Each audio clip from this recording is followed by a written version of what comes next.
चुनाव प्रचार को केवल 4 दिन शेष रह गए हैं। 19 जून को मतदान होना है। ऐसे में जितने भी कैंडिडेट इस समय चेयरपर्सन को लेकर चुनाव मैदान में हैं, वो लगातार चुनावी प्रचार प्रसार में जुटे हुए हैं। इस समय हम मौजूद हैं कैथल के खुराना रोड पर। आपको बता दें, आप देख रहे हैं हरियाणा तेज, मैं मोहित गुलाटी इस समय मौजूद हूँ कैथल के खुराना रोड पर, जहाँ पर इनेलो प्रत्याशी उमा गर्ग के प्रचार के लिए इनेलो महिला नेत्री सुनैना चौटाला इस समय मौजूद है। आप देख सकते हो नुक्कड़ सभाएं कर रही हैं। अभी थोड़ी देर पहले इन्होंने जनसभा को भी संबोधित किया। लगातार आपको बता दें, जो इनेलो प्रत्याशी है उमा गर्ग, उनके जो प्रतिनिधि हैं सतीश गर्ग, लगातार चुनावी दौरे पर चल रहे हैं, डोर टू डोर प्रचार कर रहे हैं। आज सुनैना चौटाला बीच में पहुंची है और लोगों के बीच जा रही है। लोगों के बीच में जाकर इनेलो की नीतियों के बारे में प्रचार प्रसार किया जा रहा है। हम सुनैना चौटाला से भी बातचीत करेंगे, किस प्रकार इनेलो की नीतियों का जो प्रचार प्रसार किया जा रहा है, किस तरह उमा गर्ग को मजबूत किया जाएगा चुनावी प्रचार में। नमस्कार, सबसे पहले तो हरियाणा तेज में स्वागत है आपका। बहुत बहुत धन्यवाद और नमस्कार, और पूरे कैथल को मेरे बहुत बहुत घनी राम राम। तो उमा जी को चुनावी मैदान में उतारा है, चुनावी समय में किस तरह पार करोगे इनको? देखिए, उमा जी एक बहुत ईमानदार छवि की महिला हैं और इंडियन नेशनल लोकदल की ये कोशिश रहती है कि जन भावना को जो समझे, ऐसे ही नुमाइंदे को हम जनता के बीच में भेजें। और उमा जी पूरे आपके जो उम्मीदें हैं जनता की, उसके ऊपर खरी उतरेंगी और जितने भी कैथल शहर की समस्याएं हैं उसको दूर करवाएंगे। कहीं ना कहीं उमा जी की लड़ाई ऐसे नेताओं के साथ है, ऐसे दल के साथ है। सत्ता पक्ष भी लड़ाई लड़ रही है। सत्ता पक्ष भाजपा ने यहाँ पर सुरभि गर्ग को चुनावी मैदान में उतारा है। उमा जी भी अग्रवाल समाज से है और भी जो नेता हैं, संदीप सुरजेवाला ने स्वयं एक पंजाबी कैंडिडेट उतारा है, वो स्वयं भी प्रचार में उतरे हुए हैं। क्या कहना चाहेंगे, किस तरह की जो चुनौतियों का जो आगे सामना करना पड़ेगा? 19 तारीख को मतदान होना है।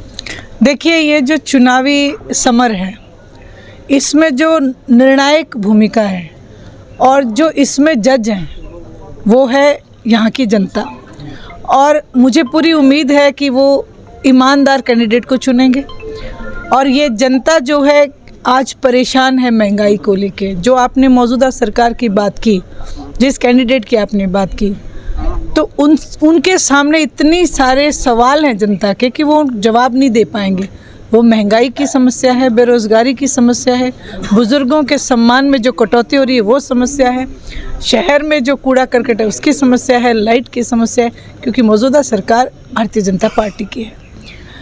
और वहीं अगर कांग्रेस के आपने जिक्र किया, तो कांग्रेस एक ऐसी पार्टी है जो आपने रणदीप सुरजेवाला जी का जिक्र किया, वो हरियाणा से राज्यसभा चुनाव उनको ना लड़ा के उनको राजस्थान से वाया राजस्थान लाया गया।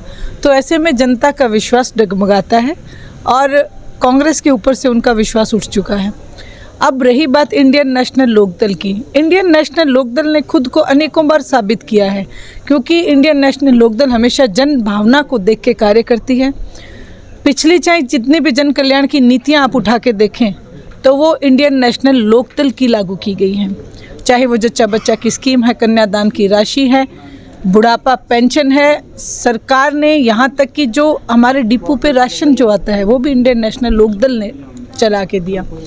वहीं अगर आप अभी मौजूदा बात करें तो अपने आप को अभय सिंह जी चौटाला ने ये साबित किया कि मुझे कुर्सी देने वाले ज़्यादा प्यारे हैं, कुर्सी ज़्यादा प्यारी नहीं है। किसान आंदोलन इसका बहुत बड़ा उदाहरण है।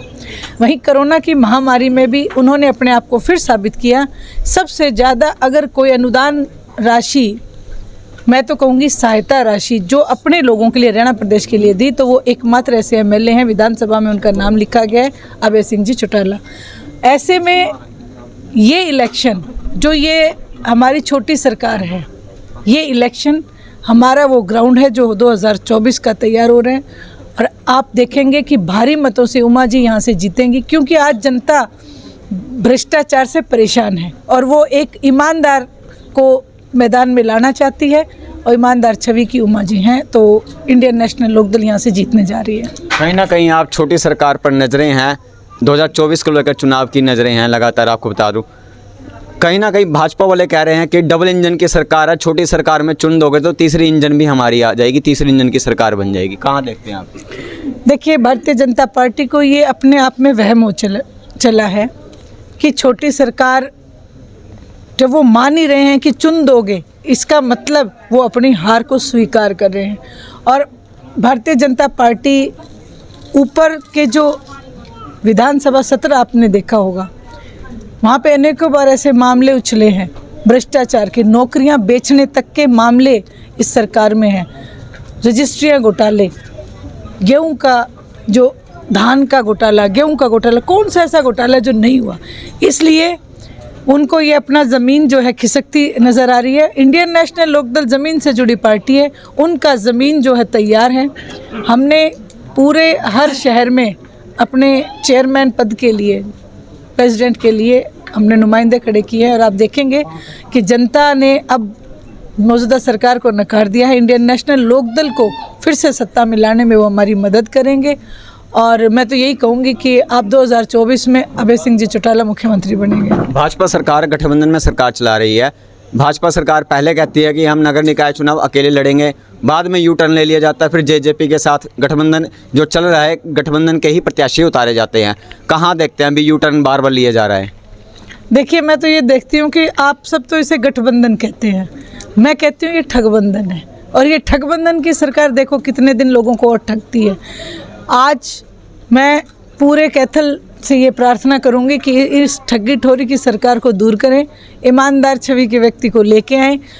आज इन्होंने भ्रष्टाचारी में गठबंधन कर रखा है, ना कि लोगों की भावनाओं को कदर करते हैं। इसलिए ये सरकार कहीं से भी लोगों की भावनाओं पे खरी नहीं उतरी है।